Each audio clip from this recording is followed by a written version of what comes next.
नमस्कारम अण्णा, नमस्कारम अम्मा, वणकम. नेनु ಹೇಗಿದ್ದೆ? ಚೆನ್ನಾಗಿದ್ದೇನೆ. मित्रांनो, एकदम डीडी कन्नडा लागण्याचा भास झाला ना. समजा मी तुमच्याशी अशीच कन्नडा, तमिळ, तेलुगू किंवा इतर कुठल्याही भाषेत बोलत राहिले असते, तर तुम्ही काय केलं असतं?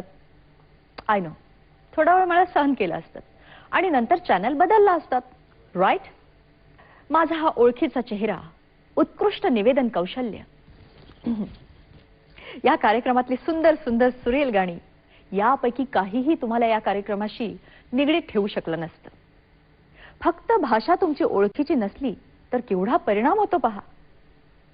आणि आपण नेहमी ऐकत असतो की संगीताला भाषेचं बंधन नसतं. ते चांगलं असेल तर कुठेही कसंही पोचतंच. हे अगदीच खोटंही नाही म्हणा. आपण भांगड्यावर ताल धरतो, गरब्यावर फेर धरतो, सुफी गाण्यांनी गहिवरतो, हार्ड रॉकनी झिंकतो. यात बऱ्याचदा संगीतापलीकडे काहीच कळत नसतं आपल्याला. तरीही संगीत आपल्यापर्यंत पोचतंच, आपल्याला आतून हलवतंच. पण जरी संगीताला भाषेचं बंधन नसलं तरीही संगीताला भाषेचं बंधन असतंच. मी गफलतीने चुकीचं नाही बोलले, आय मीन इट. संगीताला स्वतःची अशी एक भाषा असते, एक व्याकरण असतं, लिपी सुद्धा असते. काय म्हणतात या लिपीला? कुणाला माहितीये? राईट, स्वरलिपी म्हणतात ह्या लिपीला. Notations, musical notations. नोटेशन्सच्या आधारे संगीतकार आपल्या चाली नोंदवून ठेवतात. नोटेशन्स वाचून म्युझिशियन्स कोणत्याही मार्गदर्शनाविना स्वरांचा तुकडा वाजवू शकतात, गायक गाऊ शकतात. फ्रँकली स्पीकिंग, नोटेशन्स विषयी मला एवढीच माहिती आहे. आपल्याकडे संगीत क्षेत्रात सुद्धा नोटेशन्स विषयी फारशी जागरूकता नाहीये. मग आपल्यासारख्या सामान्य रसिकाला त्यांची माहिती कुठून असणार? पण आपण आपलं हे अज्ञान नक्कीच दूर करू शकतो. त्यासाठीच आज आपल्याकडे आपण एका स्पेशल पाहुण्यांना बोलावले. So please welcome Arvind Mukhedkar. Welcome to close up and present. या अरविंदजी, तुम्ही एक प्रयोगशील संगीतकार आहात आणि लोकप्रिय कवींच्या रचना तुम्ही स्वरबद्ध केलेल्या आहेत. त्याबद्दल आपण नंतर कार्यक्रमात बोलणारच आहोत. पण मला सगळ्यात इंटरेस्टिंग वाटते ती तुमची नोटेशन स्टेशन ही संकल्पना. नोटेशन्स म्हटलं की संगीत क्षेत्रात आयुष्य काढलेल्या सगळ्यांना सुद्धा हा विषय थोडासा किचकट वाटतो, जरी माहितीचा असलं तरीही. सामान्य माणसाच्या तर तो डोक्यावरनच जात असणार, तुम्हाला त्याची जास्त कल्पना आहे. तर ह्या संकल्पनेबद्दल आम्हाला थोडंसं विस्तारपूर्वक आणि उदाहरणासकट सांगितलं तर बरं होईल. जरूर. संगीतात जे आयुष्य काढतात त्यांनी नोटेशनवर जर काम केलेलं असेल तर त्यांना ते जराही किचकट नाही. पण अनेकांना ते वाटतं खरं बरोबर वाटतं. आणि सर्वसाधारणपणे आज ज्यांना कुणाला शिकायचं आहे तर ते त्या वाटेला जातच नाही, कारण त्यांना ते खूप क्लिष्ट आहे वगैरे असं वाटतं. किंबहुना असं देखील असू शकेल की ज्यांना नोटेशन येतं तर त्यांनी अशी समजूत करून दिलेली असू शकेल की नाही नाही, दिस इज नॉट एव्हरीबडीज जॉब वगैरे असं म्हणून देखील त्याचं म्हणजे अवघड पण हे झालेलं असेल. एनिवे, जे असेल ते असो, पण कुठेतरी हे नोटेशन समजणं आणि नोटेशनचं आकलन होणं एका म्युझिशियनसाठी, एका गायकासाठी, वादकासाठी, अनेकांसाठी संगीत क्षेत्रामध्ये आवश्यक आहे. पण नोटेशन्स म्हणजे नेमकं काय? त्याच्या नोटेशन म्हणजे काय आहे की अनेकांना स्वरज्ञान हे अनेकांना असतं, पण ते ताल प्रबद्ध लिहिता येणं आणि वाचता येणं, दॅट इज नोटेशन. अच्छा, हे तुम्ही जे काम केलंय ते सरगमवर केलंय, म्हणजे भारतीय नोटेशन्सवर केलंय का वेस्टर्न नोटेशन्सवर पण केलंय? हां, मी दोन्हीवरती मी माझं काम केलेलं आहे. प्रोफेशनमध्ये करायलाच लागतं, दोन्ही नोटेशन्स येणं आवश्यक आहे. हे जर मीच म्हणतो की नोटेशन आवश्यक आहे आणि मलाच वेस्टर्न नोटेशन येत नाही तर ते चुकीचं राहिलं असतं. तर पण आपल्या हिंदुस्थानी संगीतामध्ये आणि आपल्या देशामध्ये जास्तीत जास्त जे कन्सिडर्ड आहे हे सरगम नोटेशन आहे. त्यामुळं अर्थात मी जे हे प्रयास करतो आहे की सरगम नोटेशन विषयीचे आहे. एक छोटंसं शिबिर तुम्ही आलात, म्हणजे त्याच्यासाठीच आला आहात, बरोबर, तर करायला हरकत नाही. बोर्ड पण तयार आहे. होय होय होय. मी काय करतो, एक तुम्हाला मजा दाखवतो, एक आयटम दाखवतो की संगीतामध्ये काही काही गोष्टी किती सिंपल असतात. आता एक हिंदुस्थानी आपण फिल्म संगीत जगात जास्तीत जास्त स्प्रेडेड आहे आणि लोकप्रिय आहे हे संगीत कुठलं असेल तर हिंदुस्थानी फिल्म संगीत आहे. Definitely. आता त्यामध्ये ला रे ला ले ला ला ला ला ला ला ला ला ला हं? हा एक तुकडा आहे. हा एक समजा हा एक स्वरबंध आहे आपण असं म्हणूया. हं? तर वास्तविक हिंदुस्थानी फिल्म संगीतामध्ये संगीतकार वेगवेगळ्या दिशेने आलेले आहेत, पण ह्या रचनेवरती कितीतरी संगीतकारांनी काम केलेलं आहे आणि ह्या केवळ सा रे ग तीनच स्वरांचा इथे उल्लेख आहे आणि असंख्य गाण्याच्या ज्या पंच लाईन आहेत ह्या 3 स्वरांवर आधारित आहेत. ह्या कशा आहेत आणि ते किती सोपं आहे हे मी दाखवतो. सा रे रे सा सा रे ग रे ग रे सा सा सा. आता हे जे आहे हे तालबद्ध लिहिलेलं आहे. बर. ओके. आता यामध्ये मी काय केलेलं आहे ह्यात फक्त ह्या 3 स्वरांचा अंतर्भाव आहे फक्त. हो हं? हो. आता बघा सा रे रे सा रे ग रे सा सा सा. बिना बदरा के बिजुरिया कैसे चमके के घूंघट हटा न देना बलिए के चंदा शर्म से झूपेगा. पड़ गए झूले सावन रुत आई है बाई ग केळी वाली मी सांगा तुम्हाला शोभेल का.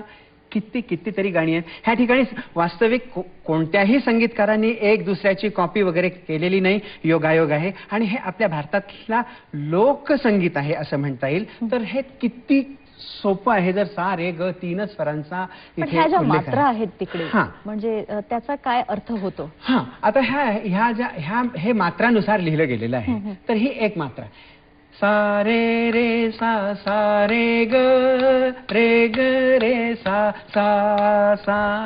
म्हणजे त्याची लय लक्षात हा, येते. लय म्हणजे लक्षात त्याचा येते. ताल हो हो हो हो हो. आता हे पुढे बरंच काही असतं खरं तर. अर्थात हा अभ्यास म्हणजे तो एका हो. दिवसाचा नाहीच आहे. हां. पण अरविंदजी ह्याच्यासाठी प्रत्येकाने ट्रेनिंग घ्यायला पाहिजे. त्याच्याशिवाय हे नोटेशन्स वाचता येणारच नाहीत नाही का. अर्थात पण एक आहे की संगीत सारेगम पधनिसा हे नॉन म्युझिकल लोकांना देखील माहिती असतं बरं का. अच्छा. हो. लहान मुलांना देखील माहिती असतं. हो. लहान मुलगा देखील सप्तक सारेगम पधन ते सप्तक सगळ्यांना माहिती आहे. सगळ्यांना माहिती असतं. ते असं म्हणायला हरकत नाही की ते परमेश्वर प्रदत्त आहे किंवा उपजत देखील असतं. फक्त त्याचा कोणी वापर करत नसावे बरोबर असं मला आहे. वाटतं. नाही तुमचा हा जो उपक्रम आहे तो फारच स्तुत्य आहे आणि मला वाटतं त्यामुळे नोटेशन्स विषयी आपले श्रोते आणि संगीत क्षेत्रातले कलावंत सुद्धा सजग होतील. हो, त्याचं हो. महत्त्व त्यांना निश्चितपणे पटेल. मित्रांनो, आपला हा कार्यक्रम गप्पांबरोबर गाण्यांचा सुद्धा आहे याचा मला अजिबात विसर पडलेला नाही. त्यामुळे आता आपण एक अरविंद मुखेडकरांनी स्वरबद्ध केलेली रचना ऐकूयात, पण ह्या ब्रेक नंतर.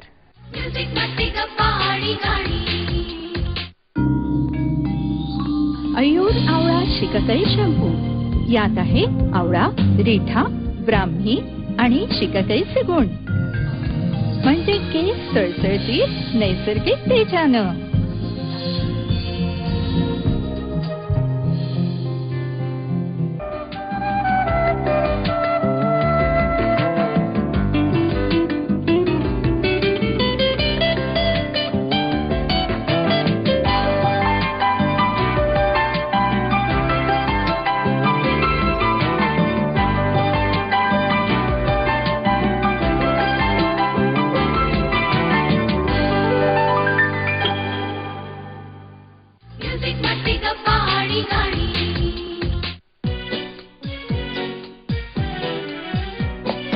पाऊस कोसळे हा अंधारले दिसे.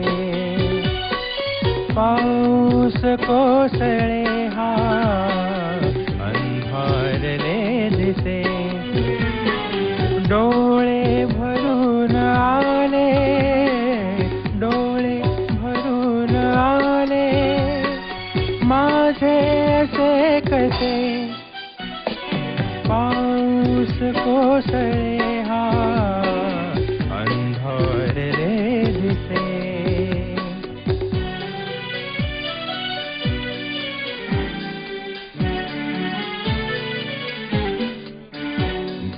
गेल्या बुडून वाटा, गेली बुडून राने, गेल्या बुडून वाटा, गेली बुडून राने, झाले उदास गाणे, झाले उदास गाणे, माझे असे कसे, पाऊस कोसळे हा अंधारले दिसे, पाऊस कोसळे हा अंधारले दिसे. वा, छान, सुरेख स्वररचना होती.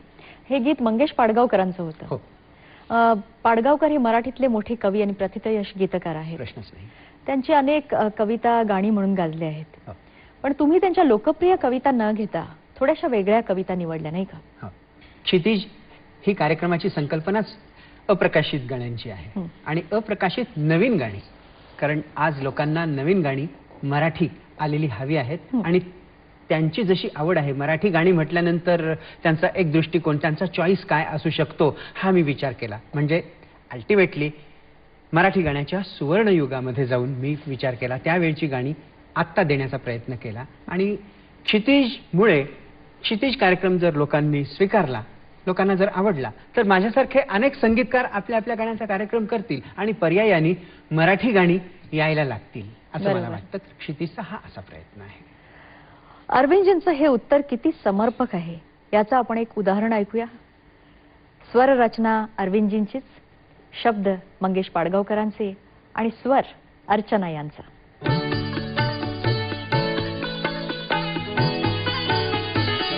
कुणी मज पाहिले नाही नजर चुकवून जाताना, कुणी मज पाहिले नाही नजर चुकवून जाताना, कुणी मज ऐकले नाही, हो कुणी मज ऐकले नाही तुझे मी गीत गाताना, कुणी मज पाहिले नाही नजर चुकवून जाताना.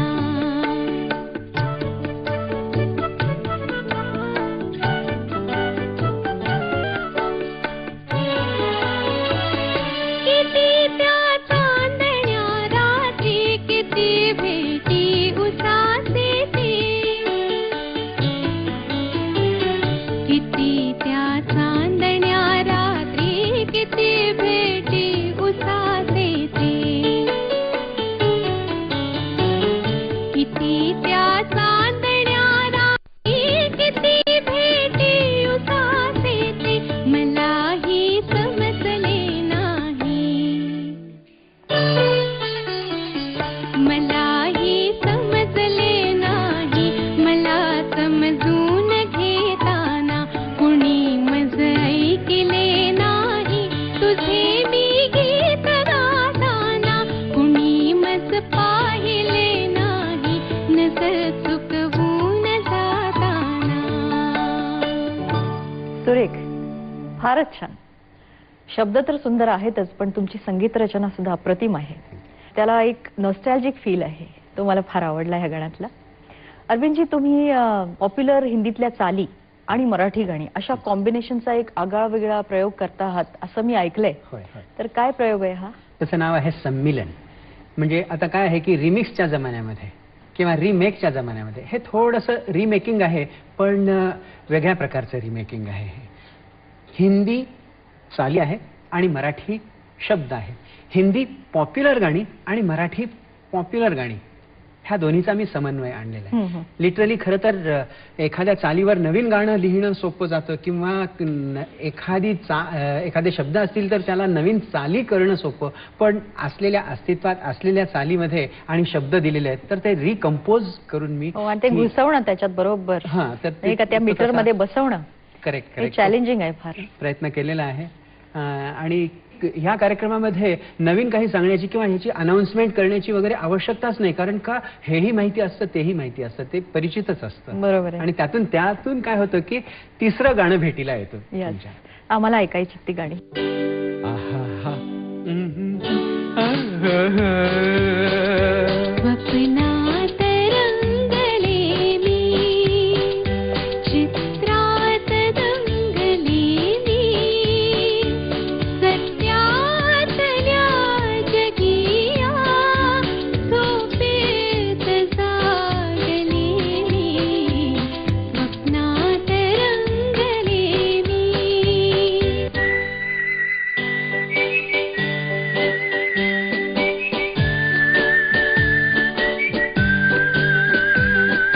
प्रथम तुझ पाहता जीव वेडावला, उचलून घेतले निजरथी मी तुला, निजरथी मी तुला, उचलून घेतले निजरथी मी तुला. नेहमीच राया तुमची घाई, नकला उगटूड बांधायला, येऊ तशी कशी मी नांदायला, हो येऊ तशी कशी मी नांदायला, येऊ तशी कशी मी नांदायला, नांदायला.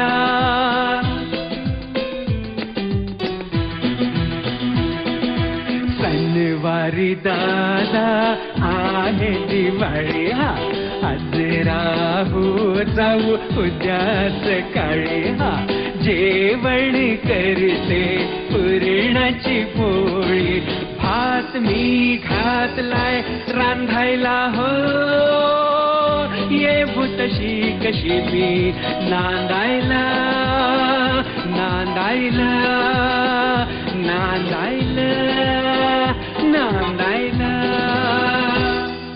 म्युझिक मस्ती गप्पा आणि गाणी. बॉलिवूड धमाका चित्रपट सृष्टीतील एक्स्ट्रा घडामोडींवरील सह्याद्रीचा एकमेव कार्यक्रम.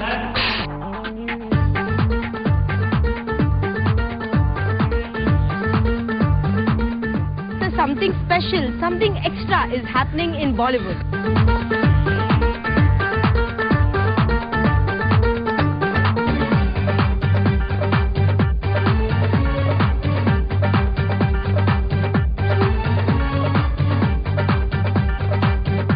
तर पाहायला विसरू नका सोमवार ते शुक्रवार बॉलिवूड धमाका. म्युझिक मस्ती गप्पा आणि गाणी. Welcome back. तुम्ही बघत आहात क्लोजअप M2J2. आज आपल्यामध्ये आहेत संगीतकार आणि बरंच काही अरविंद मुखेडकर. अरविंदजी, मगाशी आम्ही तुमच्या ह्या संमिलन नावाच्या प्रयोगाचं प्रात्यक्षिक पाहिलं, ऐकलं. फारच म्हणजे सॉलिड आणि फारच सुंदर होतं ते. मजा आली. येऊ कशी कशी मी नांदायला अशा प्रकारे सुद्धा म्हणजे मला आता डान्स करायला हरकत नाही अशा प्रकारच्या गाण्यावर. मित्रांनो, संगीत क्षेत्रातल्या या हरफन मौला मुसाफिराबरोबरच्या गप्पा तुम्ही सुद्धा धमाल एन्जॉय केल्या असतील याची मला खात्री आहे. अरविंदजी, खरोखरच आज तुम्ही आमच्या कार्यक्रमात येऊन धमाल आणलीत आणि तुमच्या उपस्थितीमुळे आमचा कार्यक्रम आगळा वेगळा झाला. तुमचा जो प्रयोग होता ना संमिलन, फारच एन्जॉय केलं आम्ही ते. तुम्ही आज आलात एवढ्या वेळात वेळ काढून, त्याबद्दल धन्यवाद. आणि तुम्हाला M2J2 तर्फे मी छोटीशी प्रेमाची गिफ्ट देते. थँक्यू. पण आजच्या ह्या बहारदार कार्यक्रमाचा शेवट सुद्धा तुमच्या एका बहारदार रचनेनेच झाला पाहिजे. तुम्ही मगाशी म्हणालात की मंगेश पाडगावकरांची ही रचना आहे, त्याचा भावार्थ तुम्ही सांगितलं तर बरं होईल. हा, आता जे गीत आपल्या समोर सादर होतंय ते त्याचे शब्द आहेत, हिरवे हिरवे पाते, हिरवे हिरवे पाते. पाडगावकरांच्या झुलेबाई झुला या संग्रहातली ही कविता आहे खरं तर. आणि त्याचा भावार्थ असा आहे की पाडगावकरांची खूप गाणी अशी आहेत की जी जीवन संदेश देतात. तर आपण कोणत्या कोणत्या छोट्या अगदी हिरव्या पात्यापासनं देखील जगायला शिकलं पाहिजे आणि त्याच्याकडनं आपण काय काय घेऊ शकतो हे पाडगावकरांनी सांगितलेलं आहे. ते पाडगावकरांच्याच शब्दातून ऐकूया आपण.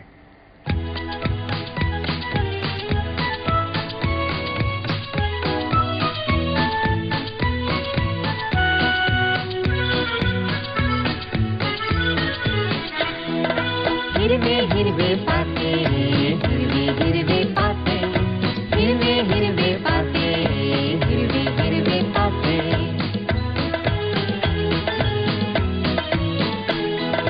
रिमझिम पाऊस येतो,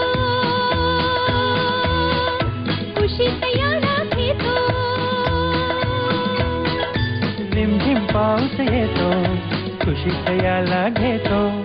आनंदाने नाते हिरवे हिरवे पाते, हिरवे हिरवे पाते, हिरवे हिरवे पाते.